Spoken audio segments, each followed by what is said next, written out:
이 전도서 11장 위에 보시면 파란 글씨로 적혀 있는 내용이 무엇이냐면 지혜로운 삶이라는 제목이 달려 있습니다.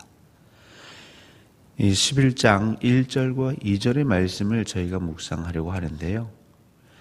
지혜로운 삶, 저희가 지난 특세 때 주제가 그리스도인의 삶이었습니다. 근데 사실 지혜로운 삶과 그리스도인의 삶은 맞닿아 있습니다. 그리스도인의 삶, 예수 그리스도를 따르는 자의 삶. 그럼 예수 그리스도는 무엇을 늘 따랐냐면 하나님의 뜻, 하나님의 말씀, 하나님의 계획을 따랐습니다.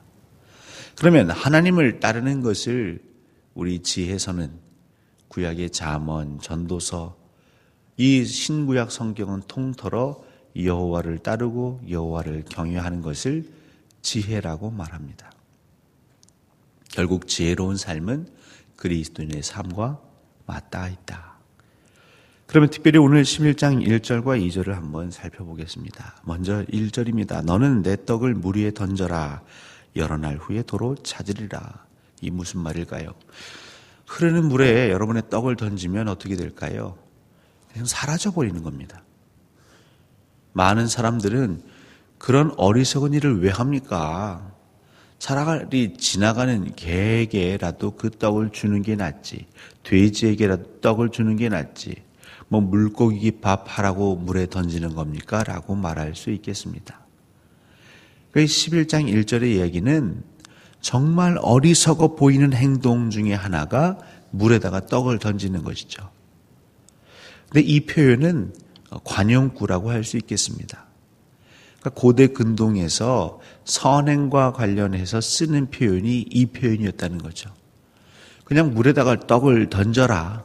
그러면 후일에 돌려받을 수 있을 것이다. 사람들은 선행에 대해서, 의로운 삶에 대해서, 그리스도인의 삶, 지혜로운 삶에 대해서 세상 사람들은 하나같이 말합니다. 심지어는 예수 믿는 사람들도 한결같이 말합니다. 그건 미련한 짓입니다.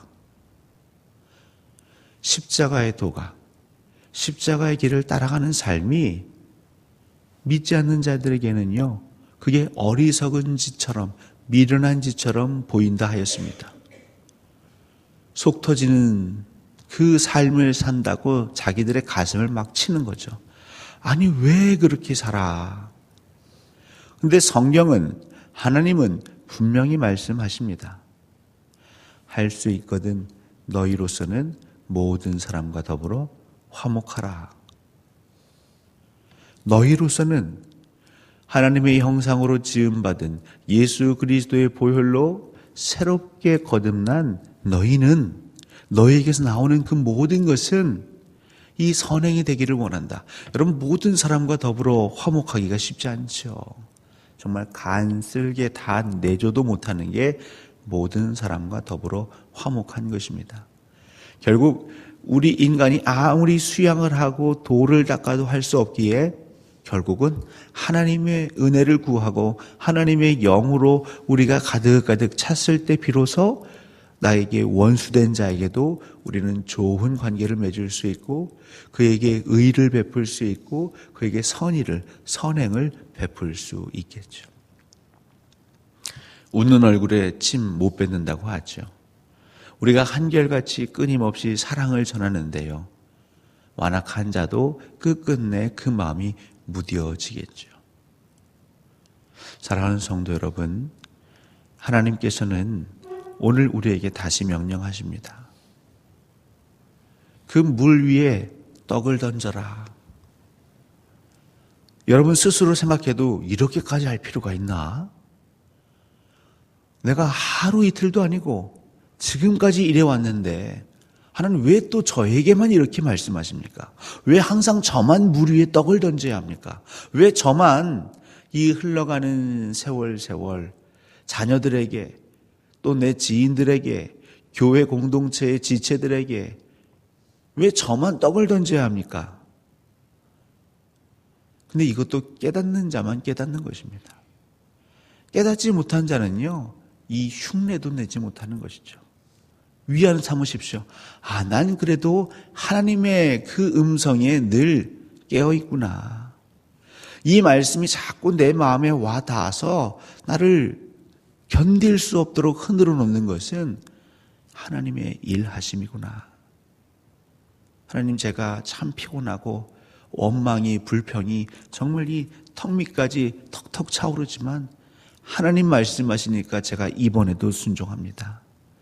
제가 사회상 사람 얘기, 저게 목사 인간 얘기라면 정말 뒤도 돌아보지 않고 더 이상은 아니다라고 말하겠지만 하나님 말씀하시니까 제가 또 속는 셈 치고 물에다가 떡을 던지겠습니다.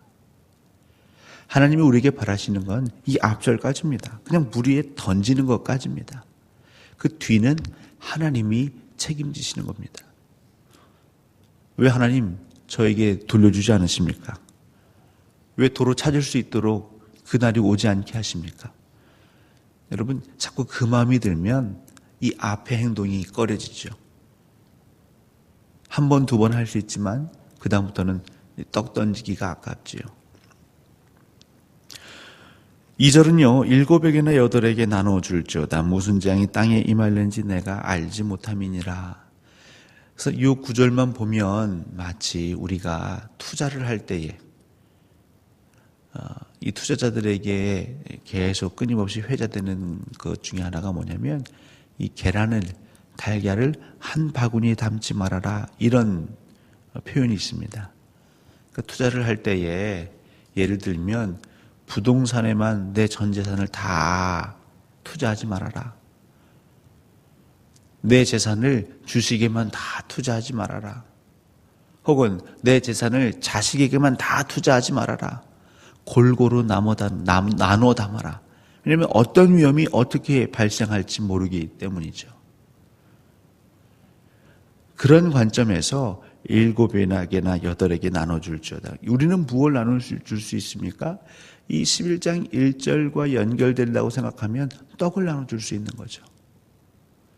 여기서 결국 할 수 있다면 모든 사람과 더불어 내 주변에 있는 7에게나 8에게나 편애하지 말고 그가 미우나 고우나 그에게 떡을 나눠주라는 거죠. 왜냐하면 우리의 앞날을, 이 재앙은 어디서 어떻게 올지 모르기 때문이죠.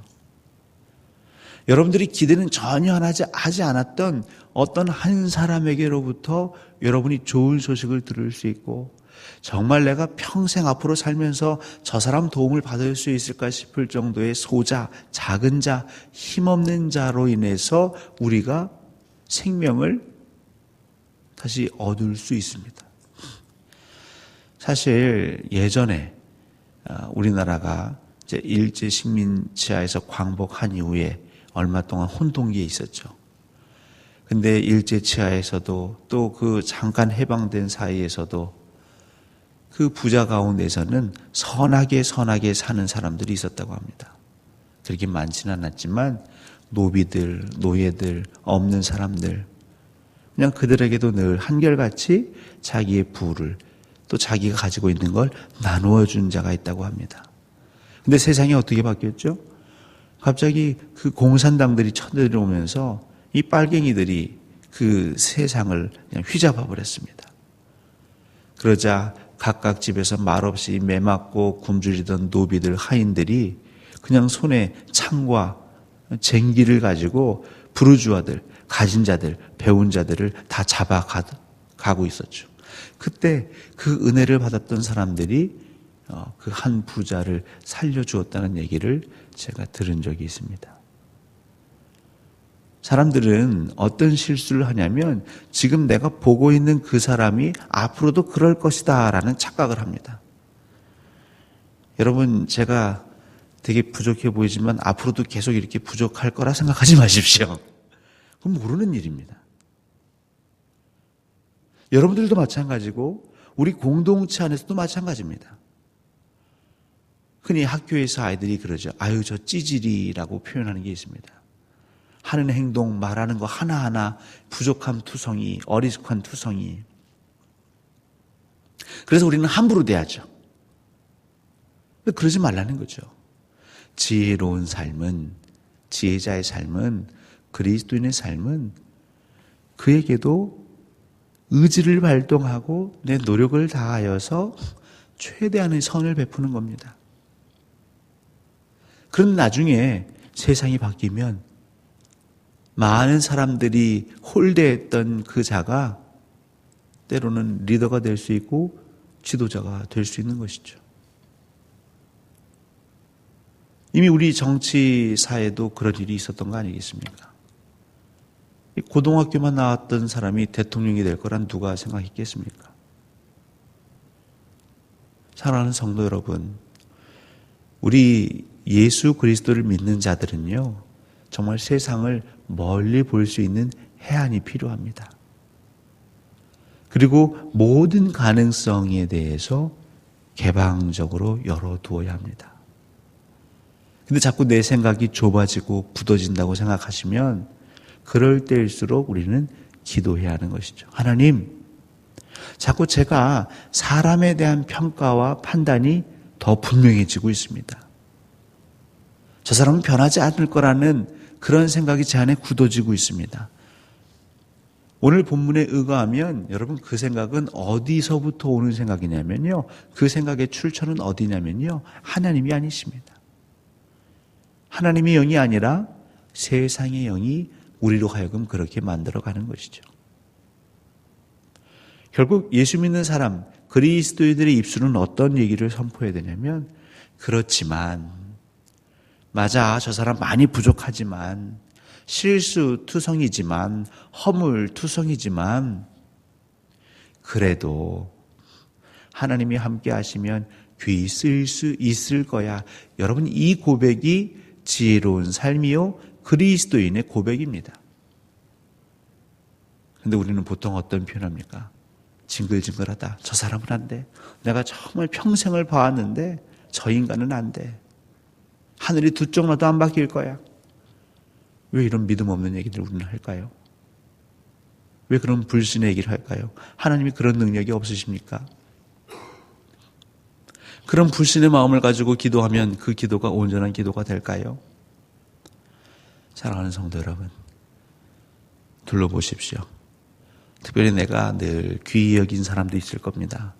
여러분, 그런 분들에게 노력하지 않아도 앞으로 귀하게 여기실 거고 그에게 선행을 베푸실 거니까 그런 사람 말고, 내가 쳐다도 안 봤던 사람, 내가 정말 찌질이라고 여겼던 그 사람, 내가 함부로 하대했던 그 사람, 오늘부터는 그 사람들에게 조금씩 한 번에 확 좋아질 수는 없겠죠.